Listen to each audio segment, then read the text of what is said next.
असा भरा मुख्यमंत्री माझी लाडकी बहीण योजनेचा अर्ज आणि हमीपत्र देखील। नमस्कार, मराठी ट्रेलरमध्ये आपलं सहर्ष स्वागत। नुकतीच मुख्यमंत्री माझी लाडकी बहीण ह्या योजनेचे अर्ज भरण्याची प्रक्रिया सुरू झाली असून ऑनलाईन आणि ऑफलाईन पद्धतीने सध्या अर्ज भरले जात आहेत। ह्या अर्ज भरण्याच्या प्रक्रियेमध्ये ऑफलाईन पद्धतीने अर्ज कसा भरायचा हे आता आपण थोडक्यात पाहूया। या अर्जामध्ये सर्वप्रथम पहिल्या रकानामध्ये महिलेचे संपूर्ण नाव, आता सध्या स्थितीमध्ये असणारे महिलेचे संपूर्ण नाव या ठिकाणी टाकायचं। त्यानंतर महिलेचे लग्नापूर्वीचे नाव म्हणजे माहेरचे नाव आपल्याला या ठिकाणी टाकायचे आहे। जर समजा माहेरचे नाव आणि लग्नानंतरच्या नावामध्ये बदल असेल तर त्याचा उल्लेख देखील आपल्याला या ठिकाणी करायचा आहे। आणि तिसऱ्यामध्ये जे काही आता महिलेचे लग्नानंतरचे नाव आहे ते नाव या ठिकाणी पुन्हा टाकायचं आहे। त्यानंतर ज्यावेळेस आपण जन्मतारीख टाकायला जातो त्यावेळेस जन्मतारीख ही आधार कार्डवरती नमूद असलेली जन्मतारीख टाका। त्यानंतर महिलेचा संपूर्ण पत्ता द्यायचा। हा पत्ता मात्र ज्या ठिकाणी तिचं रेशनिंग कार्ड आहे किंवा ज्या ठिकाणी तिचा रेशनिंग कार्डवरचा पत्ता आहे तो या ठिकाणी टाका। त्या ठिकाणी त्यानंतर जन्म ठिकाण जर महाराष्ट्र आदिवासीच्या नियमाप्रमाणे करायचं असेल तर आपल्याला या ठिकाणी आपल्याला त्यांचा दाखला द्यावा लागतो अथवा जन्म दाखला सुद्धा चालतो।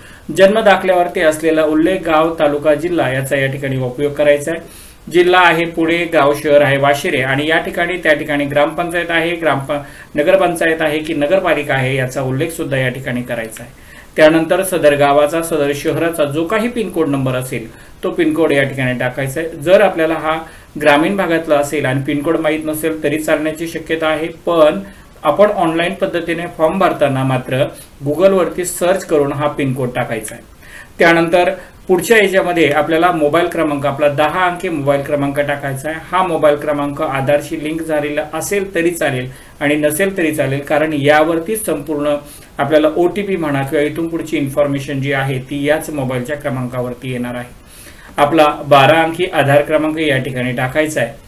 त्यानंतर शासनाच्या इतर विभागामार्फत राबवण्यात येणाऱ्या आर्थिक योजनेचा लाभ घेत आहात का, म्हणजे सध्या तुम्हाला कोणत्याही प्रकारचा शासनाचा लाभ मिळतोय का। जर होय असेल तर होय करा आणि नाही असेल तर नाही करा। नसेल तर या ठिकाणी दरमहा ₹0 हे सांगायची आवश्यकता नाही, पण जर असेल तर मात्र किती आपल्याला महिन्याचा आर्थिक लाभ मिळतोय त्याची रक्कम या ठिकाणी नमूद करायला विसरायचं नाही। त्यानंतर सध्याची आपली वैवाहिक स्थिती काय आहे, म्हणजे विवाहित आहात, घटस्फोटित आहात, विधवा आहात, परित्यागत आहात का निराधार आहात, यापैकी जो कुठला आपला रकाना असेल त्या रकान्यावरती क्लिक करायची। त्यानंतर आपले ज्या बँकेत खाते आहे त्या बँकेचा तपशील आपल्याला या ठिकाणी भरायचा आहे। बँकेचे संपूर्ण नाव, बँक खातेधारकाचे नाव, या ठिकाणी आपला जर समजा बँक खात्यामध्ये बँकेमध्ये जर मूळ नाव म्हणजे आई वडिलांच्या इकडच्या नावाचा उल्लेख असेल तर तो नावाचा उल्लेख या ठिकाणी देखील करायचा आहे। बँक खाते क्रमांक आणि IFSC कोड ज्या बँकेचा आहे त्या ठिकाणचा IFSC कोड जो आहे तो कोड देखील आपल्याला या ठिकाणी टाकायलाच हवा। त्यानंतर आपला आधार क्रमांक बँक खात्याला जोडला गेला आहे का, आपल्या आधार क्रमांकाचा आणि बँक खात्याचं लिंकिंग झालेलं असल्यास होय करायचं आणि नसेल तर नाही करायचं आणि नसेल तर मात्र करून घ्यायला विसरायचं नाही, कारण या ठिकाणी जमा होणारे 1,500 ची रक्कम ही direct DBT direct benefit to transfer या माध्यमातून आपल्या बँक खात्यामध्ये जाणार आहे। जर आपलं बँक खातं आणि आधार खातं जर लिंक झालेलं नसेल तर ही रक्कम मिळण्यास आपल्याला थोडाफार तरी उशीर लागू शकतो किंवा काही तकलीफ होऊ शकते, ते होऊ नये म्हणून आपलं बँक खातं आणि आधार खातं लिंक असणं गरजेचं आहे। त्याचप्रकारे आपण हा जो फॉर्म भरणार आहोत हा फॉर्म आपण कोणाच्या माध्यमातून भरत आहोत किंवा कोणाकडे सबमिट करत आहोत, कुणाच्या तपासणीने, कुणाच्या निगराणीखाली करत आहोत, ह्या ठिकाणी त्यांचं नाव, अंगणवाडी सेविका, अंगणवाडी मदतनीस, पर्यवेक्षिका, त्यानंतर ग्रामसेवक, बाळ अधिकारी, सेतू सुविधा केंद्र, कुणाच्या मार्फत आपण हा फॉर्म भरत आहोत त्याचा उल्लेख या ठिकाणी करायचा आहे।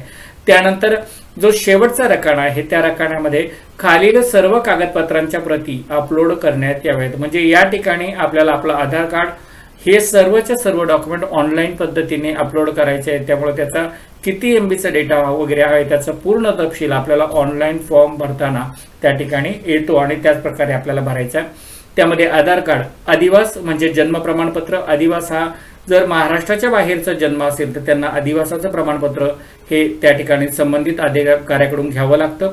उत्पन्नाचा दाखला हा देखील आपल्याला सदर आपल्या ग्रामपंचायतमध्ये, नगरपालिकेमध्ये किंवा नगर परिषदेमध्ये सुद्धा आपल्याला हा मिळतो। त्यानंतर अर्जदाराचे हमीपत्र, बँक पासबुक आणि अर्जदाराचा फोटो या सगळ्या गोष्टींचा आपल्याला या ठिकाणी काय करावं लागतं, डॉक्युमेंटेशन करून ते अपलोडला द्यावं लागतं। लक्षात घ्या, अर्जदाराने सदरचा अर्ज पूर्णपणे भरण्यात आल्यानंतर संबंधित अंगणवाडी केंद्रामध्ये जमा करण्यात यावा। जर समजा आपला हा अर्ज पूर्ण ऑफलाईन पद्धतीचा अर्ज पूर्ण भरून झाला आहे तर हा अर्ज आपल्याला आपल्या जवळच्या अंगणवाडी केंद्रामध्ये भरावा लागेल। त्या ठिकाणी भरल्यानंतर आपल्याला आपलं जे अर्जदाराचं हमीपत्र आहे ते कशा प्रकारे भरायचं आपण आता थोडक्यात पाहूया। लक्षात घ्या, या हमीपत्राच्या आधारेच आपल्याला आपले 1,500 रुपये प्रतिमाह जे चालू होणार आहे ते याचाच अर्थ आहे। मी घोषित असं करते की या ठिकाणी ज्या ज्या गोष्टी बरोबर आहेत त्या ठिकाणी बरोबरची खूण करायची। माझ्या कुटुंबाचे एकत्रित उत्पन्न 2.5 लाखांपेक्षा अधिक नाही म्हणजे कमी आहे, हे होय आहे का? होय। माझ्या कुटुंबातील सदस्य आयकर म्हणजे इन्कम टॅक्स पे करतोय का? नाही करत आहे। मी स्वतः किंवा माझ्या कुटुंबातील सदस्य नियमित कायम कर्मचारी, कंत्राटी कर्मचारी म्हणून सरकारी विभाग, उपक्रम, मंडळ, भारत सरकार किंवा राज्य सरकारच्या स्थानिक संस्थेमध्ये कार्यरत आहे किंवा सेवानिवृत्तीनंतर निवृत्ती वेतन घेत आहे का? आपल्या कुटुंबातील कोणी व्यक्तीला जर समजा निवृत्ती वेतन असेल, पेन्शन योजना चालू असेल तर मात्र आपल्याला यामध्ये अडचणी निर्माण होऊ शकतात। सध्या माझ्याकडे नाही अशा प्रकारचा मी अर्ज देतोय। मी शासनाच्या इतर विभागामार्फत राबवण्यात येणाऱ्या 1,500 पेक्षा जास्त रकमेचा आर्थिक योजनेचा लाभ घेतलेला नाही। म्हणजे या ठिकाणी जर मगाशी आपण पाहिलं की जर समजा मला कोणतीही योजना मिळत असेल आणि तिची रक्कम जर 1,500 पेक्षा कमी असेल तर या ठिकाणी सुद्धा आपल्याला टिक करता येते, आणि 1,500 पेक्षा जास्त असेल तर मात्र या ठिकाणी आपल्याला म्हणजे आपण काय करतोय, चुकीची माहिती देतोय असा त्याचा अर्थ होतो। माझ्या कुटुंबातील सदस्य विद्यमान किंवा माजी आमदार, खासदार आहेत का? हा उल्लेख या ठिकाणी करायला विसरायचा नाही। माझ्या कुटुंबातील सदस्य भारत सरकार किंवा राज्य सरकारच्या बोर्ड, कॉर्पोरेशन, बोर्ड उपक्रमाचे अध्यक्ष, उपाध्यक्ष, संचालक सदस्य आहेत किंवा नाहीत आपण असाच उल्लेख करतोय। माझ्या कुटुंबातील सदस्यांचे संयुक्तपणे 5 एकरपेक्षा जास्त शेत जमीन आहे किंवा नाही। लक्षात घ्या, हा सर्वात महत्त्वाचा मुद्दा आहे की आपल्या रेशन कार्डच्या पाठीमागच्या पानावरती जे काही आपल्या कुटुंबातील सदस्य असेल त्या सर्व सदस्यांची एकत्रित जमीन 5 एकरपेक्षा जास्त नसायला हवी। माझ्याकडे किंवा माझ्या कुटुंबातील सदस्यांच्या नावावरती 4 चाकी ट्रॅक्टर वगैरे, ट्रॅक्टरला हे शेतकऱ्याचं वाहन म्हटलं जातं, परंतु ट्रॅक्टरवरून कोणतंही जर 4 चाकी वाहन आहे का, नोंदणीकृत आपल्या नोंदणी केलेली आहे का, याची पण आपल्याला या ठिकाणी माहिती द्यायची। मी वरील प्रमाणे घोषित करते की मुख्यमंत्री माझी लाडकी बहीण योजनेसंबंधित पोर्टल ॲपवर आधार क्रमांक आधारित प्रमाणीकरण प्रणालीसोबत स्वतःला प्रमाणित करण्यास व आधारित प्रमाणीकरणानंतरचा माझा आधार क्रमांक, बायोमेट्रिक व 1 टाइम OTP माहिती प्रदान करण्याची सहमती देण्यात माझी काहीही हरकत नाही। मी हे देखील सहमती देते, मुख्यमंत्री माझी लाडकी बहीण योजना माझी ओळख पटवण्यासाठी व प्रमाणित करण्यासाठी माझा आधार क्रमांकाचा वापर करू शकतात। मी केवळ शासकीय सेवा योजनांचे लाभ प्राप्त करण्याच्या उद्देशाने अन्य राज्य किंवा केंद्र शासनाच्या विभागाशी माझे आधार EKYC म्हणजे वर्णन पुरवण्यास सहमती देत आहे। थोडक्यात या ठिकाणी मी घोषित करते की मी माझा जो आधार क्रमांक आहे, माझा मोबाईल नंबर आहे, माझे बायोमेट्रिक म्हणजे हाताचे ठसे असतील, हे मी फक्त या ठिकाणी शासनालाच देत आहेत आणि त्याच्याच KYC साठी मी हे करत आहेत अशा प्रकारचं मी घोषित करून या ठिकाणी अर्जदारांनी आपली सही करायला मात्र विसरायचं नाही। अतिशय महत्त्वाची नोट लक्षात घ्या, उक्त प्रपत्र केवळ ऑनलाईन अर्ज दाखल करण्याच्या हेतूने माहिती एकत्रित करण्याकरता आहे, म्हणजे वरील माहिती जी आहे ती फक्त ऑनलाईन भरण्यासाठीच मी देत आहे। अर्ज ऑनलाईन पद्धतीने सफलतापूर्वक प्रविष्ट म्हणजे भरल्यानंतर खालील पावती प्रदान करण्यात येईल, ज्याला आपण पोच पावती असं देखील म्हणतो। तसेच SMS आणि WhatsAppच्या माध्यमातून सुद्धा आपल्याला याची नोंद मिळेल।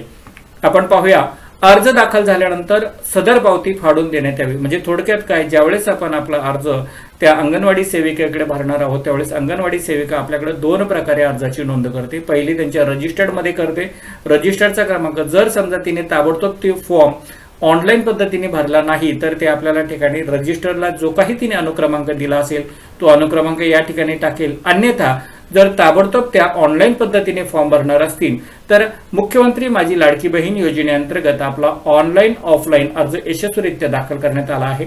सदर अर्जाची नोंदणी क्रमांक, हा जो काही नोंदणी क्रमांक आहे, हा नोंदणी क्रमांक ज्यावेळेस आपला फॉर्म ऑनलाईन पद्धतीने पूर्णपणे भरला जातो त्यावेळेस त्या ठिकाणी ऑटोमॅटिकली जनरेट होतो, निर्माण होतो आणि तोच अर्जाचा जो काही क्रमांक आहे तो क्रमांक या ठिकाणी आपल्याला दिला जातो। ज्यांनी आपला अर्ज स्वीकारलेला आहे त्यांच्याकडून त्यांची सही घ्यायला विसरायची नाही, कारण शेवटी अधिकृतरित्या मिळालेली आपल्याला ही एक पोचपावती आहे।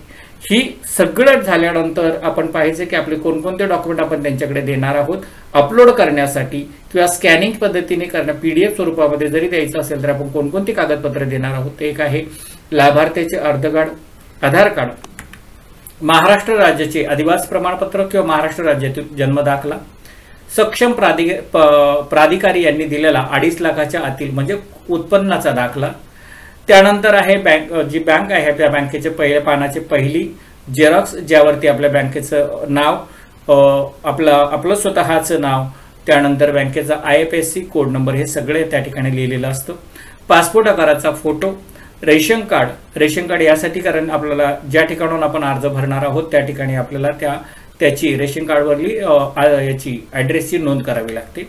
आणि सर्वात शेवटी आहे आपण हमीपत्र भरलं आहे का नाही आणि ही दिलेली माहिती संपूर्ण खरी असल्याची आपण त्या ठिकाणी ग्वाही देतो आणि या ठिकाणी आपला अर्ज पूर्ण होतो। धन्यवाद।